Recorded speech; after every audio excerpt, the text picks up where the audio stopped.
Ahora nos parece impensable, pero en 1925 Francia no sabía qué hacer con la Torre Eiffel. Se había construido para la Exposición Internacional de 1889 con la idea de que apenas durara 20 años. De hecho, debía haber sido trasladada en 1909 a otra ubicación porque no encajaba con los otros grandes monumentos de la ciudad que eran de un estilo completamente diferente. Y por si fuera poco, se estaba oxidando. Estaba en muy mal estado. El debate llegó a los periódicos, que recogían los problemas de la ciudad para mantenerla. Siendo tan grande como era, incluso pintarla era demasiado costoso, por lo que se estaba convirtiendo en un montón de chatarra. Mientras los políticos y la ciudadanía se pensaban qué hacer con ella, un hombre tuvo una idea brillante. Él iba a venderla. Y eso, a pesar del ligero inconveniente de que no era suya. Quédate con este nombre: Victor Lustig, porque si existiera un premio Nobel al mejor estafador, él se lo habría llevado. Y es que fue conocido como el hombre que vendió la Torre Eiffel 2 veces. En primer lugar, pidió a un falsificador que le creara unos documentos con apariencia de ser del gobierno.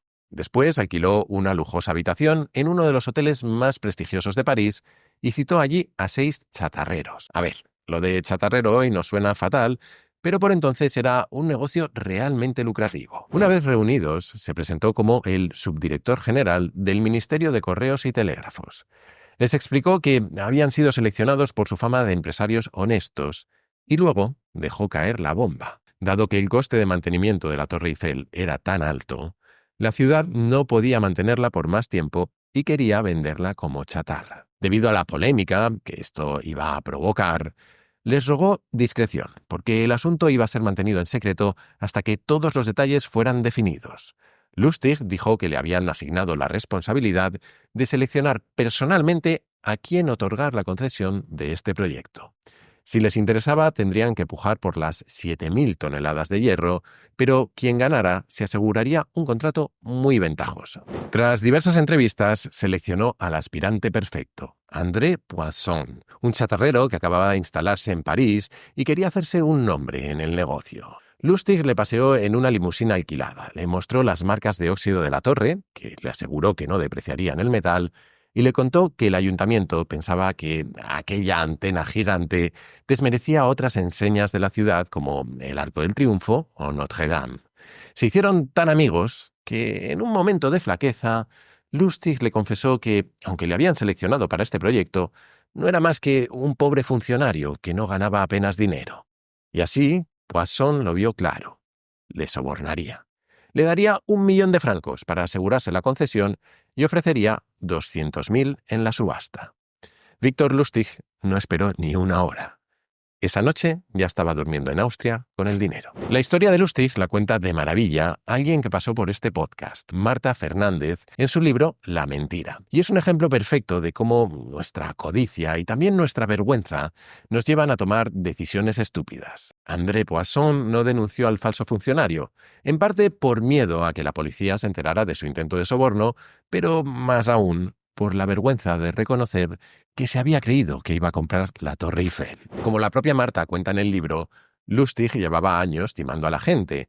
Durante un tiempo se dedicó a viajar entre Europa y América, aprovechando aquellas largas travesías en barco para convencer a algún infeliz de que tenía una máquina que multiplicaba el dinero y que, casi a regañadientes, por lo que fuera, siempre les acababa vendiendo justo antes de subirse a otro barco de vuelta al otro lado del Atlántico. Así, no solo hizo una pequeña fortuna, sino que aprendió varias lecciones importantes. Primero, que era más sencillo ganarse la confianza de la gente de lo que parecía. Bastaba con las apariencias, con una elegancia evidente y sin alardes. Segundo, había que identificar bien a la víctima. Un primo con una buena cartera y naturaleza ambiciosa. Y tercero, era esencial poner a las cosas un precio caro para que los demás las desearan ardientemente. Y es que Lustig comprendió mejor que nadie algunos de los motivos por los que nos cegamos y cometemos errores graves.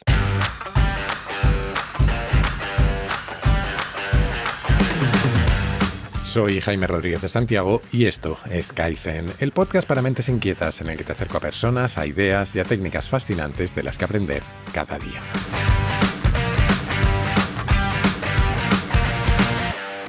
Empezamos hace unos cuantos capítulos esta serie dedicada a un libro muy peculiar que suele salir en cualquier lista de libros sobre pensamiento racional, modelos mentales y cosas de esas raras de las que me da a mí por hablar de vez en cuando. El Seeking Wisdom, de Peter Biberlin. En el primer capítulo de esta serie, que fue el 208, si no me equivoco, por si quieres escucharlo, hablamos de las bases de la naturaleza humana, de los aspectos más fundamentales que hay detrás de por qué nos comportamos como lo hacemos. Y en el segundo, que hicimos hace pocas semanas y fue el 217, comenzamos a repasar su lista de 28 razones por las que la liamos parda. Él no lo llama exactamente así, pero tú y yo nos entendemos, ¿verdad?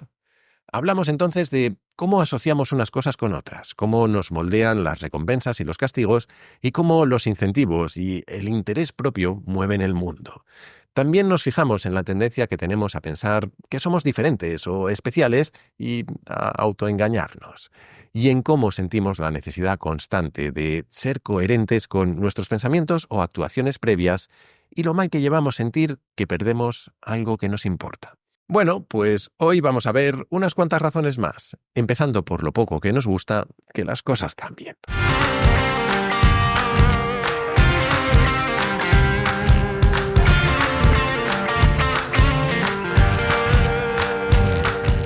Nada se intentará jamás si todas las posibles objeciones deben primero ser superadas. Con esta frase de Samuel Johnson arrancamos la octava razón por la que la liamos parda.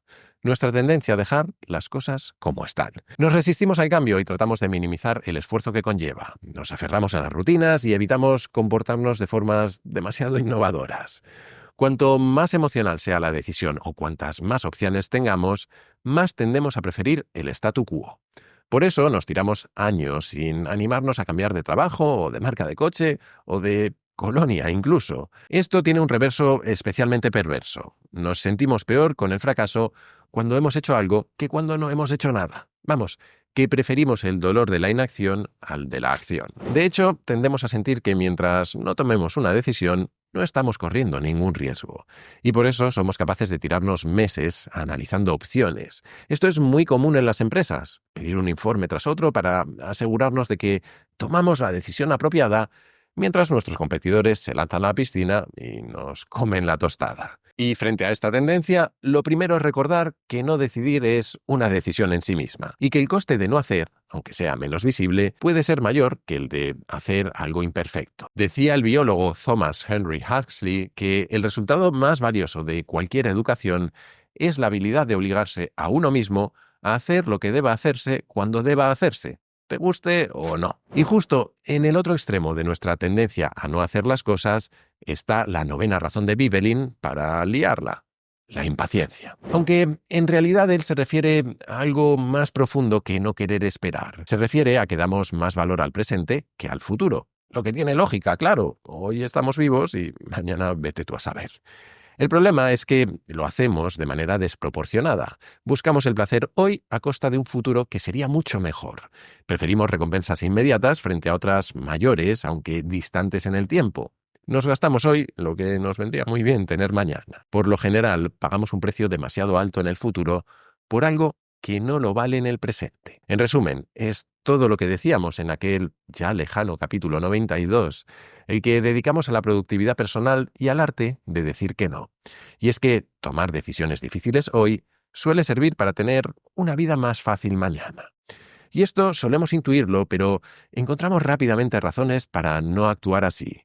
Por ejemplo, a causa de la 10ª razón de Biberlin por la que cometemos errores: la envidia y los celos. Un hombre hará muchas cosas para ser amado y hará todas las cosas para ser envidiado. Esa frase se supone que la dijo Mark Twain, aunque vete tú a saber, porque con esto de las cifras célebres casi nunca se acierta. Pero encierra una gran verdad, porque nos evaluamos constantemente comparándonos con otros, especialmente con quienes más se parecen a nosotros, como veíamos en el capítulo 133 sobre la ley del deseo. Hay infinidad de estudios que muestran cómo nuestra satisfacción con el trabajo o con el sueldo está más influida por nuestra posición relativa a nuestros compañeros o amigos que por cómo estemos con respecto al resto de nuestro país o de la humanidad entera. Y una derivada especialmente peligrosa de esto son los celos. Los sentimos cuando creemos que algo amenaza una relación que nos importa y nos vuelven absolutamente irracionales. Los celos, de hecho, son uno de los 3 motivos más frecuentes detrás de los asesinatos. Curiosamente, hay quien no ve la envidia o incluso los celos con tan malos ojos. Hay incluso quien piensa que vicios como la envidia, la vanidad o la codicia son buenos porque nos empujan a querer hacer cosas y destacar y, por el camino, muchos otros se benefician de nuestros esfuerzos. Personalmente, tiendo a pensar que todas ellas son más una causa de infelicidad que otra cosa y que lo mejor es tratar de limitar cómo y con quién nos comparamos, lo que nos lleva a la 11ª razón por la que la liamos parda: la comparación por contraste. Llena un cubo de agua fría, otro de agua caliente y un tercero de agua templada. Mete la mano derecha en el de agua fría y la izquierda en el de agua caliente. Déjalas un minuto y luego mete ambas en el de agua templada. ¿Qué crees que sucede? Pues que la que estaba en agua fría siente el agua templada como cálida y la que estaba en agua caliente la siente como fría. Bueno, pequeño trabalenguas, pero creo que se habrá entendido. Tendemos a evaluar los estímulos y muchas veces nuestra vida por cómo se comparan con un valor de referencia que casi siempre es arbitrario. Hablamos mucho sobre esto en la serie que dedicamos a la felicidad, por ejemplo. Ser feliz tiene muchas veces más que ver con los puntos de referencia en los que nos fijamos que con realmente lo que nos sucede o tenemos. Por eso debemos ser tan conscientes de cómo las redes sociales, por ejemplo, nos dan una imagen distorsionada sobre la realidad en la que todo el mundo es más guapo, más listo y tiene mejores trabajos y una vida más plena de lo que realmente es. Porque si nos lo creemos, nuestro punto de referencia se vuelve mucho más lejano y nos puede parecer que somos nosotros los que somos menos guapos, menos listos, los que tenemos peores trabajos o una vida más vacía. Por si fuera poco, esta tendencia a comparar por contraste va más allá de nuestra felicidad. Se cuela en cada ámbito de nuestra vida. De pronto, una corbata de 100 euros no parece tan cara si te acabas de gastar 1.000 euros en un traje. O mucho peor, si nuestros políticos van introduciendo cambios graduales en una dirección que no nos gusta, podemos acabar sin darnos cuenta en un punto al que habría sido impensable llegar de un día para otro. O, como escribió Hemingway en una de sus novelas, ¿cómo te arruinaste?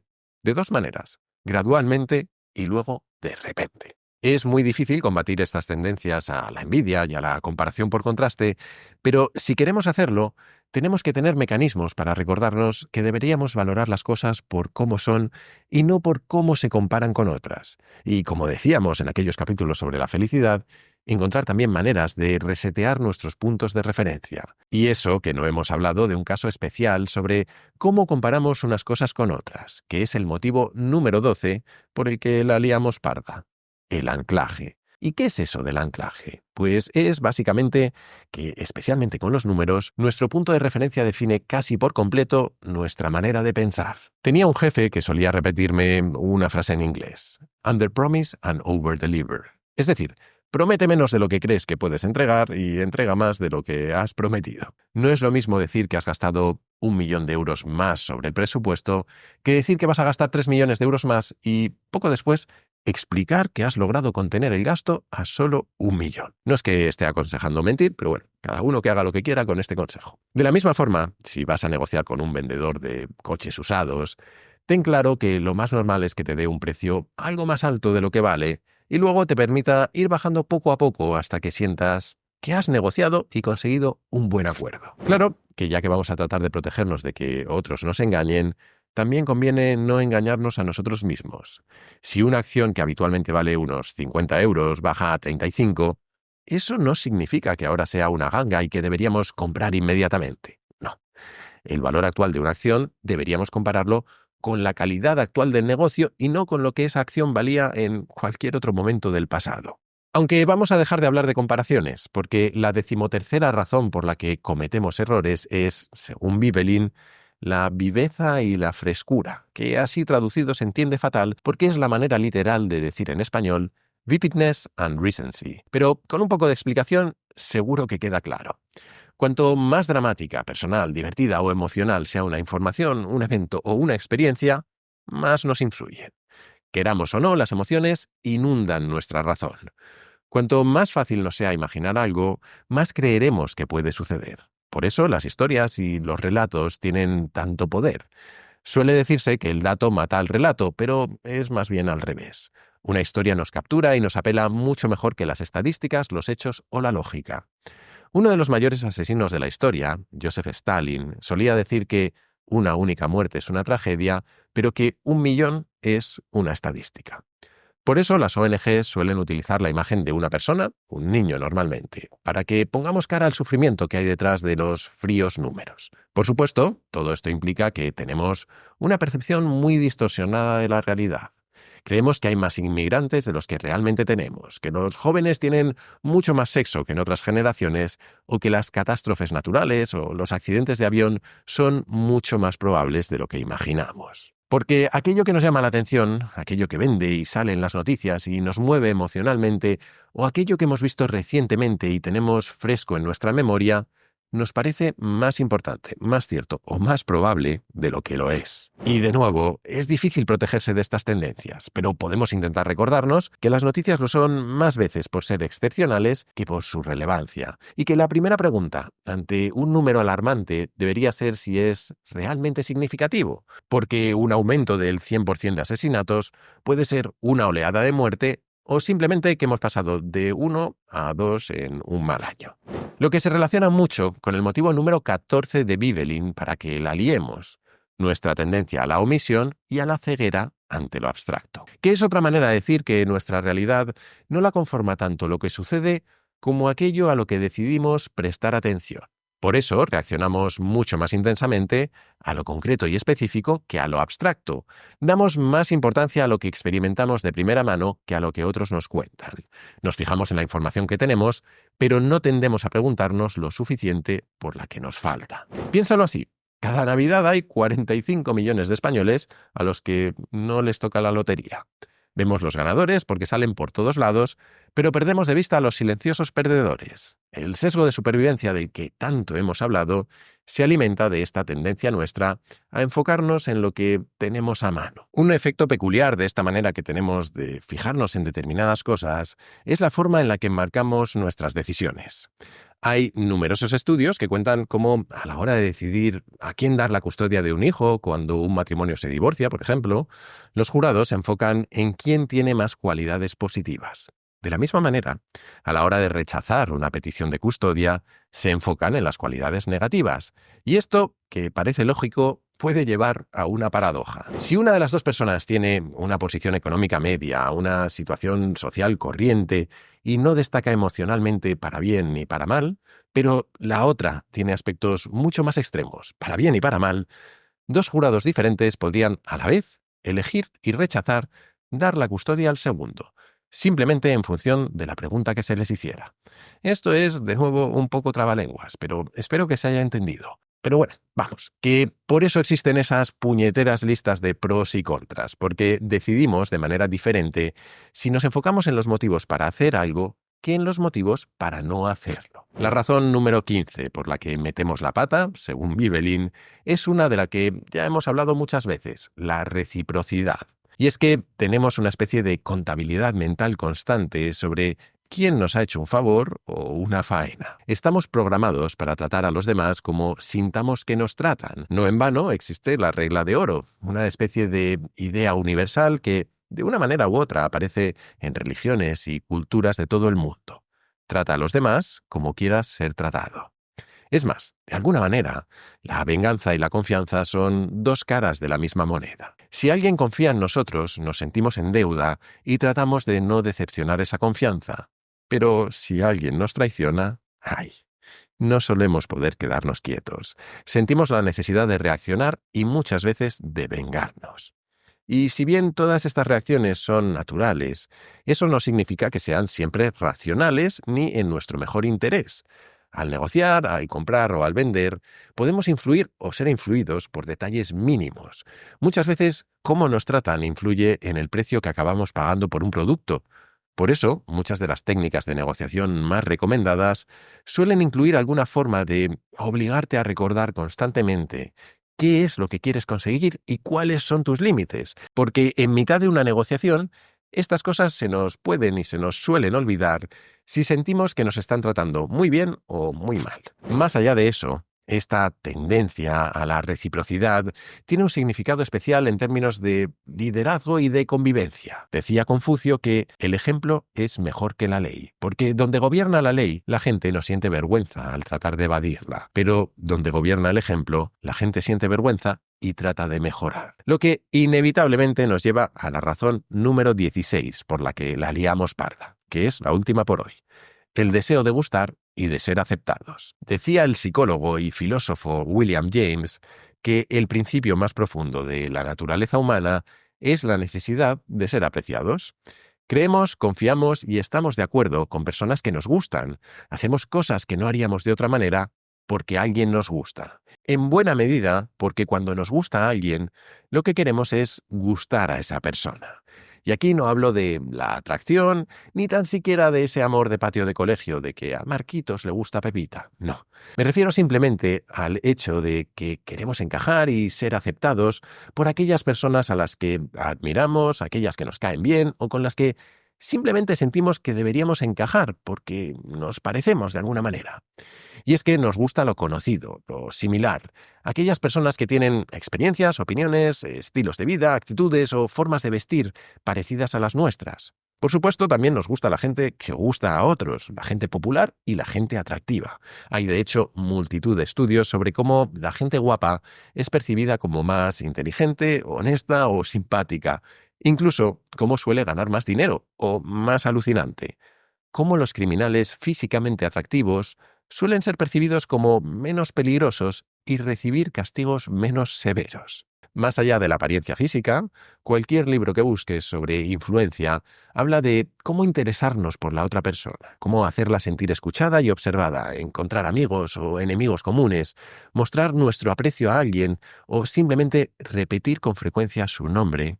Todo esto hace que automáticamente caigamos mejor y seamos más persuasivos. Lo cual, permíteme que te diga, puede ser poderoso si queremos utilizarlo como un arma para convencer, pero también nos acerca peligrosamente a convertirnos en desagradables manipuladores. Como dice Zoe Chance, la autora de un libro que me encanta sobre influencia y del que hablaremos algún día, si quieres construir y mantener una relación con alguien, no puedes usar los mismos trucos que para vender un coche de segunda mano. Y hasta aquí el capítulo de esta semana. Kaizen y yo volveremos la que viene, pero como siempre te animo a suscribirte y recomendar el podcast allá donde lo escuches o veas, pero especialmente a tus amigos, que creo que es la mejor forma de que siga creciendo. Además, si quieres apoyarlo económicamente y ayudarme a que pueda hacer más y mejores contenidos, puedes unirte a la comunidad Kaizen, que tiene también un montón de ventajas. Tendrás acceso a un foro en el que encontrarás a otros curiosos compulsivos, recomendaciones de cientos de libros y películas, tendrás acceso a contenidos exclusivos como los guiones del podcast y a un feed privado para escucharlo sin publicidad y antes que nadie. También podrás reservar sesiones de mentoría conmigo, participar en los encuentros virtuales que hacemos cada mes y tener acceso prioritario a las grabaciones en directo. Vamos, que aunque pienso que el principal valor de verdad es ayudar a que el podcast siga adelante, he intentado que tengas muchos motivos para unirte. Si quieres hacerlo, solo tienes que entrar en mi web, jaimerodriguezdesantiago.com, y hacer clic en el banner rojo. Y desde esa misma web o desde mi Twitter, @jaime_rdes, puedes hacerme llegar tus comentarios, tus sugerencias, lo que tú quieras. Siempre contesto, aunque a veces tardo un poco y a veces mucho y a veces muchísimo, pero acabo contestando. Y recuerda que si quieres participar en el podcast, puedes hacerlo enviando tus notas de audio por WhatsApp al siguiente número, 683-172-622, con el prefijo 34 si lo mandas desde fuera de España. Y esto es todo por hoy. Muchísimas gracias por estar ahí y hasta la semana que viene.